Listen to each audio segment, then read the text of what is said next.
We say Allah. Okay, so that's God to the Muslims. Some say it's not even the God of the Christians and so on. It's just a God. Some even said it's a moon god.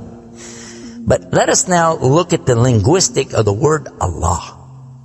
It in itself is the beauty of Islam. Because the word in Arabic doesn't mean God. Just in case you thought it did, it doesn't. Because we have a word in Arabic for the word in English, God. It's called Ilah. Ilah, God. God, Ilah. That's the word. But when we speak about the one and only God, the one that's to be worshipped, the God of Adam, the God of Abraham, and the God of Moses, God of Jesus Christ, peace be upon him, and the God of Muhammad, peace be upon him, we're talking about essentially the only God that's worthy to be worshipped. No other God. Now, what would be the proof for this? I realize that we have a lot of detractors who will say, no, it's not true, I don't believe it. Let's get a proof from the English translation of the Bible. That's a good place to start. Around the earth, there are many hotels and motels. And almost every one of them that you go to, there's a drawer beside the bed that when you open it up, you'll find a book in there and you'll take it out. Now, what is that book? And you already know the answer. It's the Bible. It's the Gideon publication of the King James Version of the Bible. The Gideons are very proud of it because they've translated it into so many languages. If you'll turn a few pages right in the beginning, you'll find examples of the translation to Chinese and Korean and into Urdu, the language of Pakistan. You'll find it into Tamil. You'll find it translated into Afrikaans language, which happens to be the first. And the second language translated to is Arabiya, Arabic. And there is an example of each one of these languages from the verse in the Gospel of John, chapter 3, verse 16. And you know it very well. For God so loved the world. That's how it begins. And if you look in the Arabic language, the example that they gave in that Bible, it says Allah. Allah. That's what it says. For Allah so loved the world. So if it's not the same God, then why? All over the entire earth, everywhere I go, I find this exact same word being used in the Bible of the Christians. Now you might say, what about the Old Testament? Well, just in case you would like to check it out, you can obtain a copy of this from our website. It's called The Beauties of Islam. Let me spell it out for you. It starts with B, beautiesofislam.com. Go there and see for yourself. The example is right there. Page 1 of the book of Genesis, of the very beginning of the Quran. Page 1 has 17 verses. And there's the word Allah. Alif, Lam, Ha, 17 times. So just as it's the God for the children of Israel in Arabic language, and it's the God for the Arabs who are Christians, it's also the same God for the Muslims. The word is Allah.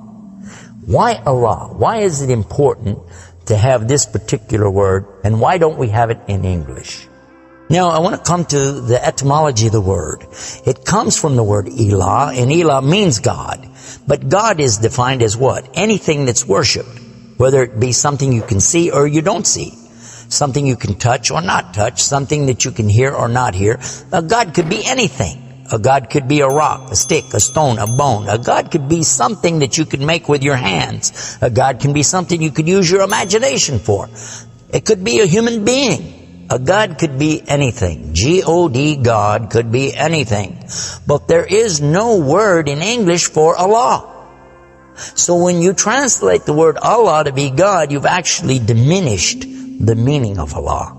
That's why whenever you translate the Bible from English to Arabic, you need to use the word Allah instead of God with a big G, which now gives us a clue to the problem. In the English language, they only have one word, God. Little G-O-D. It means something worshipped. It could be idols, images, pictures, statues. It could be human beings. It could be anything. This is God's. Little G-O-D-S. But when you mean the God, you have to capitalize the G. You have to make a big G. Now, what happens if you're going to start the sentence with the word God? You have to make a big G anyway, don't you? So you wouldn't know if it was God, big God, or God, a little God, just any old God. You wouldn't know. Also, whenever you're speaking to someone, they can't see the letters. So when you say God, which God? What God are you talking about? In Arabic, though, it's clear. When you say Ilah, okay, he's talking about a God. And Allah is an Ilah. But he's also Al-Ilah, the only Ilah. And when you say Allah, this firms it up. And there's no doubt in anybody's mind that you're talking about the one and only God. The word Allah in the Arabic language cannot be made plural. There can't be more than one.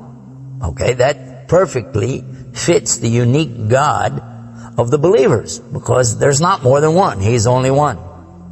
There's no God beside God. Second point is this. It can't be made female or male. There's no gender to the word. In Arabic, all the words have gender.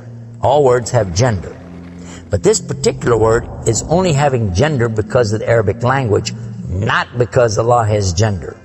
I'll give you an example. It always says like Allahu. This means Allah, He is. But when we say He, it's out of respect for Allah, because Allah is without gender, because He's not like His creation, not male, not female.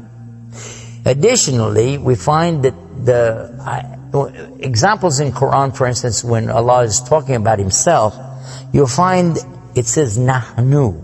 Nahnu means we. And Allah refers to Himself as Nahnu. He also says khalaqna. He says khalaqna. What does that mean? He's saying that we created.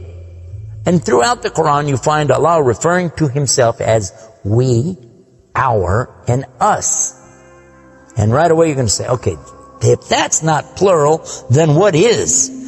In fact, this is the royal we used by a king or a queen when they're giving decrees. We have it in English too, so you can understand.